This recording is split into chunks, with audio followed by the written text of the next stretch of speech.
2장 1절에서 11절까지 말씀입니다. 하나님의 말씀을 읽겠습니다.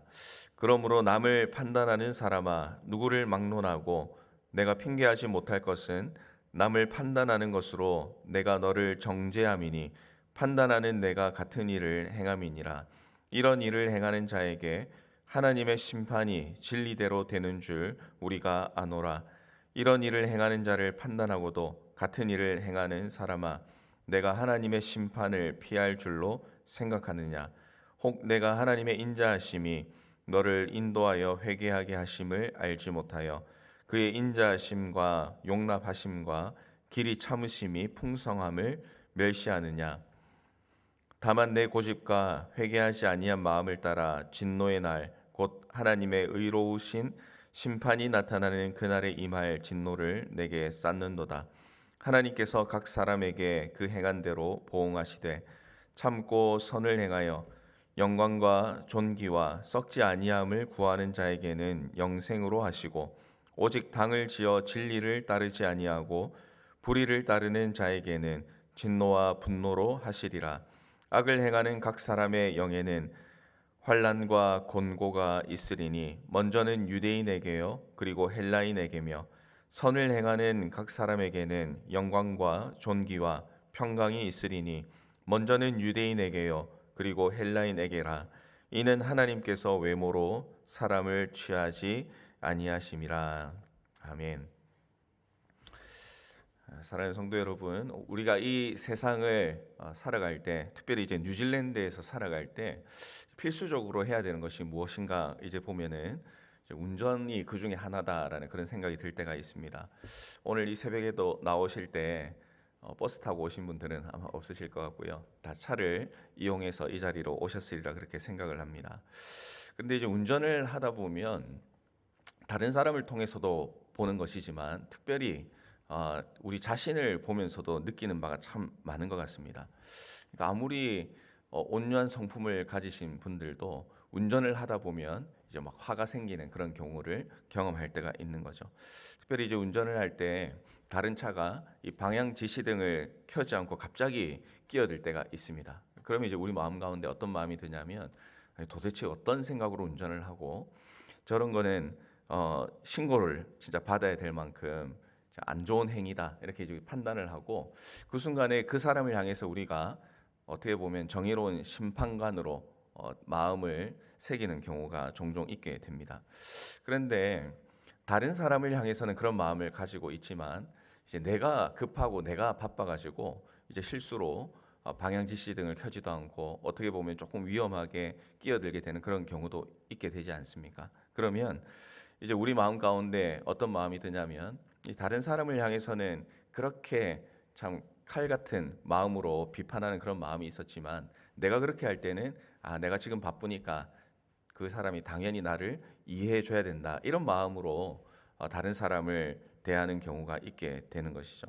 그러니까 똑같은 행동임에도 불구하고 다른 사람이 하면은 지탄 받을 만한 아주 불법적인 행위가 되는 것이고 내가 그 일을 하게 되면 이해를 받을 수 있는 이해를 받아야 되는 실수다라고 생각하며 지나가는 경우가 참 많이 있습니다. 그러니까 운전을 하면서도 그럴 수도 있구나, 내가 그런 마음을 가지고 살아가는구나라는 것을 깨닫지만 그러나 이제 살아가는 우리의 인생을 종종 살펴보면 이런 마음으로 또 이런 태도로 살아갈 때가 얼마나 많은지 모릅니다. 그러니까 우리는 남의 잘못에는 굉장히 민감하게 반응을 할 때가 있지만 그러나 내가 한 실수에 대해서는 그것이 그만큼 비난받을 만한 일도 아니고 또 누군가의 이해를 받아야 된다는 그런 마음을 가지고 살아갑니다. 그러니까 내 삶에 대해서는 내 문제에 대해서는 관대하게 살아갈 때가 있다라는 것입니다. 사도 바울은 로마서 1장에서 이방인들의 죄가 얼마나 많은지 여러 가지 이제 죄의 목록들을 이야기를 했습니다. 그리고 2장에 있어서는 이제 그 관점이 좀 달라지는데요. 1장에서는 이방인에 대한 이야기였다면 2장에서는 유대인을 향한 이야기가 시작이 되고 있습니다. 그래서 이방인의 죄를 지적한 이후에 2장에 들어와서는 그 대상이 누구냐면 유대인이 되는 것이죠. 그래서 유대인들은 이방인들과 자신들은 다르고 하나님의 선택된 백성이고 또 자기들은 문제가 없는 그런 우리가 사람들이다라고 착각하며 살았던 이들인데, 이 로마서 2장에서는 스스로 하나님을 믿는다고 하고 속으로는 교만했던 유대인들을 향해서 이 바울이 하나님의 심정으로 그들의 잘못된 생각과 그 신앙의 태도를 지적을 하고 있는 것입니다. 오늘 말씀을 우리가 잠시 이제 함께 살펴볼 때에, 사실은 이 사도 바울이 이방인과 또 유대인들에게 향한 그 말씀이지만 이제 오늘 우리를 향한 말씀이다라고 볼 수가 있습니다. 그래서 오늘 우리에게 물어보는 것은, 우리는 하나님 앞에서 정직하고 또 하나님을 바라보고 또 하나님 앞에서 회개하고 겸손한 모습으로 오늘 우리가 살아가고 있는가? 그러니까 겉과 속이 일치하는 신앙의 삶을 오늘 우리가 살아가고 있는가 하는 것을 이 사도 바울은 로마서를 통해서 오늘 우리에게 말씀을 하고 있고요. 또 오늘 우리가 이 말씀을 대할 때에 내가 정말 하나님을 전심으로 또 하나님께서 기뻐하시는 하나님 중심의 삶을 내가 오늘 살아가고 있는가? 혹시나 누군가를 판단하지만 오히려 내 삶은 하나님 앞에서 더 부끄러운 모습으로 살아가고 있지는 않는지, 오늘 이 말씀을 우리가 함께 살펴보면서 혹시 그런 문제가 있다면 하나님 앞에 내려놓고 또 더 열심히 더 잘해야 될 부분들이 있다면 또 그렇게 하며 살아가기로 결단하는 이 아침의 시간이 되기를 주님의 이름으로 부탁을 드립니다. 이제 두 가지를 좀 살펴보려고 합니다. 첫 번째로는요, 1절에서 4절까지의 말씀 가운데 남을 판단하기 전에 우리 자신을 돌아보아야 된다는 그 말씀이 되겠습니다. 1절을 보면 이렇게 시작을 하고 있습니다. 그러므로 남을 판단하는 사람아, 누구를 막론하고 네가 핑계하지 못할 것은 남을 판단하는 것으로 내가 너를 정죄함이니 판단하는 내가 같은 일을 행함이니라.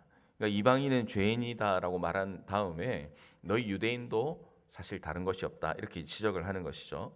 다른 사람의 죄를 비판하면서 의로운 모습으로 살아가는 것 같은 유대인들이지만 그들 또한 결국 똑같은 죄를 짓고 살아가는 위선자였다는 것입니다.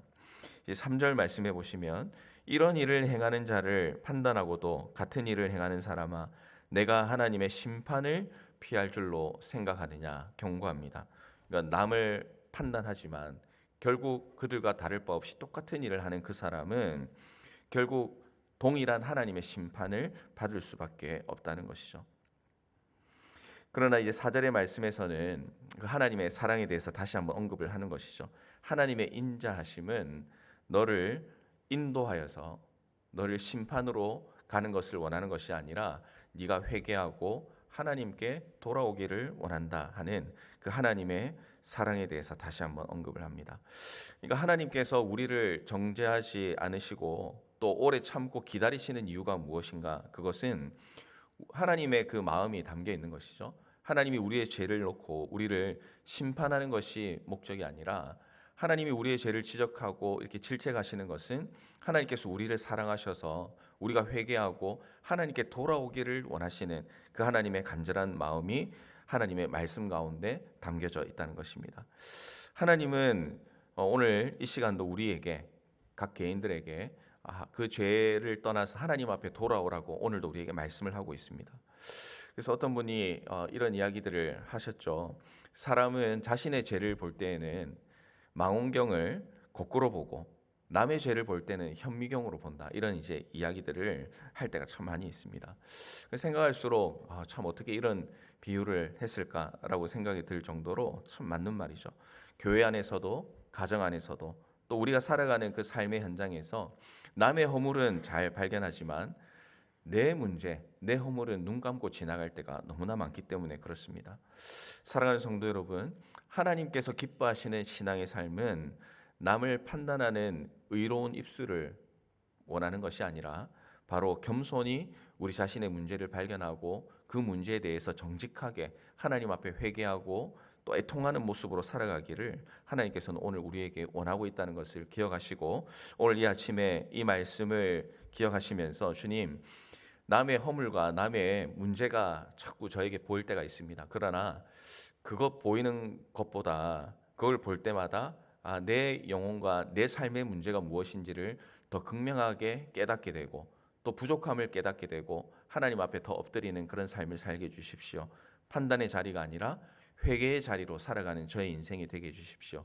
이런 고백으로 우리가 살아갈 때 하나님께서 부어주시는 놀라운 은혜와 또 하나님의 사랑이 우리의 삶 가운데 넘쳐 흐를 줄로 믿습니다. 그래서 오늘 하루의 삶을 살아가실 때도 이제 살아가다 보면은 순간순간 판단하고 싶은 본능적으로 그런 일들이 있지 않습니까? 그럴 때마다 오늘 말씀을 기억하시면서 지금은 내 문제를 바라보라고 하나님께서 이런 생각을 가지게 하셨구나 하는 것을 기억하시고 그 주님과 동행하면서 또 주님 앞에 정말 더욱더 깨끗하고 멋진 삶을 살기로 그렇게 결심하는 우리의 삶이 되시기를 주님의 이름으로 축원합니다. 그리고 이제 말씀의 두 번째로 우리가 생각해 볼 것은요. 하나님께서는 우리의 중심을 보신다는 아주 중요한 이야기를 이어서 하고 있습니다. 5절에서 바울은 회개하지 않는 사람들에게 경고합니다. 내 고집과 회개하지 아니한 마음을 따라 진노의 날에 이르러 하나님의 의로운 심판이 나타나리라. 고집이란 것이 무엇이겠습니까? 하나님의 말씀보다 내 생각과 내 의지가 우선이 될 때, 하나님보다 내가 옳다고 주장하는 그런 삶을 살아갈 때 그 교만한 마음이 바로 이 고집이라고 할 수가 있겠죠.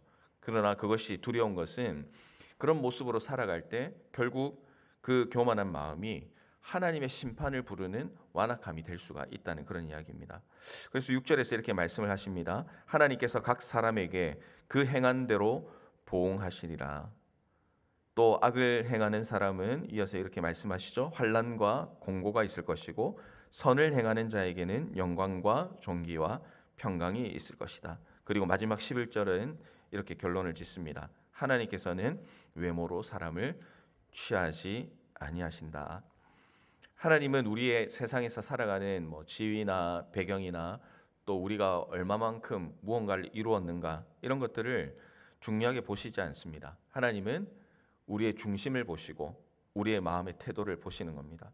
그래서 사람에게 보이려는 신앙이 중요한 것이 아니라 하나님께서 기뻐 받으시는 진실한 신앙 또 그런 삶이 우리의 삶에 필요한 것이죠. 가수 션이라는 사람이 있습니다. 이제 90년대를 또 풍미했던 어떤 힙합 그룹의 멤버인데요. 탤런트 정혜영 씨의 남편이죠. 그는 연예인으로서 또 누구나가 부러워할 만한 부와 또 명예를 가지고 있는 그런 사람이었습니다. 인기도 참 많은 사람이었습니다. 그가 가진 특권을 가지고 또 자신의 만족과 유익을 위해서 살아갈 수 있었지만 그러나 이분의 삶을 보면서 참 도전을 받는 것이 무엇이냐면 그가 이제 결혼을 하고 그의 아내와 선택한 삶이 어떤 그런 특권과 또 인기를 이용한 그런 삶보다는 하나님이 기뻐하시는 삶을 살기로 결단했다는 그 이야기가 참 마음에 와닿았습니다. 가장 유명한 일화로 이들 부부가 결혼 10주년을 맞이했을 때 사람들은 그들이 아주 멋진 그런 파티를 열 것이다라고 그렇게 기대를 했다고 합니다. 그런데 그들이 10주년 기념일에 찾아간 곳은 이 노숙자들, 청량리에 있는 노숙인 무료 급식소를 찾아갑니다. 이제 바퍼 공동체라는 곳인데요. 부부는 그곳에서 1000명의 노숙인들에게 직접 밥을 퍼주고 또 식판을 닦으면서 결혼 10주년을 그렇게 보냈습니다. 그리고 이제 기념일 파티 비용으로 생각했던 그 비용을 그 자선단체에다가 기부를 하게 되는 것이죠. 그래서 이런 고백을 하게 됩니다. 세상에서 가장 낮은 곳에서 서로를 섬기며 예수님의 사랑을 실천하는 것이 우리에게 가장 큰 기쁨입니다. 그래서 지금까지 수십억을 기부하면서도 자신들은 검소하게 살면서 이 돈은 우리가 가지고 있는 우리의 소유가 아니라 하나님께서 나에게 맡겨주신 것을 흘려보낼 뿐입니다. 그렇게 이제 고백을 하기도 했습니다. 그런 모습을 보면서 어떤 순간에는 그냥 인기를 위해서 쇼를 하는 것이 아닌가 이런 이제 평가를 초기에는 받기도 했었습니다. 그런데 그런 어떤 모습들이 또 오랫동안 이어지고 또 그들의 어떤 삶의 고백이나 또 삶을 살아가는 그 삶을 통해서 이들이 정말 하나님을 사랑하고 하나님 중심으로 살아가는구나 하는 것들을 이제 많은 사람들이 알게 되고 또 많이 공감하고 또 영향을 미치게 되고 또 이 션을 통해서 또 많은 사람들이 도전을 받으면서 또 많은 사람들 또한 이 션처럼 하나님 중심으로 하나님이 기뻐하시는 삶을 살아가는 것이 인생에 있어서 가장 큰 기쁨이구나 하는 것을 깨닫게 되고 그렇게 살아가기로 많은 영향을 받았다는 그런 고백들이 여기저기서 이제 나타나게 되는 것이죠.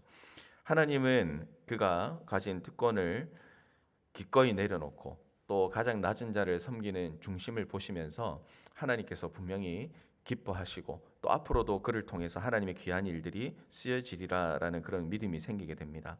내가 가진 작은 특권들이 있을 수가 있습니다. 그러나 그것들 내려놓는 것이 쉽진 않지만 주님 앞에서 그 특권과 그 모든 것들을 겸손히 내려놓고 이 모든 것 주님께서 주셨으니 내가 주를 위해서 살아가고 또 주를 위해 헌신하며 살겠습니다라는 이 고백이 그냥 입술의 고백이 아니라 내 마음의 중심의 고백으로 하나님 앞에 나아가게 될 때 오늘 말씀에 기록된 것처럼 세상이 주는 기쁨은 조금 누리지 못할 수는 있지만 그러나 주님이 주시는 영광과 존귀와 평강이 우리에게 넘치게 된다. 하나님께서 반드시 그렇게 갚아주신다는 이 하나님의 말씀을 기억하시고 오늘도 이 우리의 중심을 보시는 하나님 앞에서 우리의 삶을 드리고 하나님이 기뻐 받으시는 삶을 살기로 결단하는 이 아침의 시간이 되기를 주님의 이름으로 축원합니다.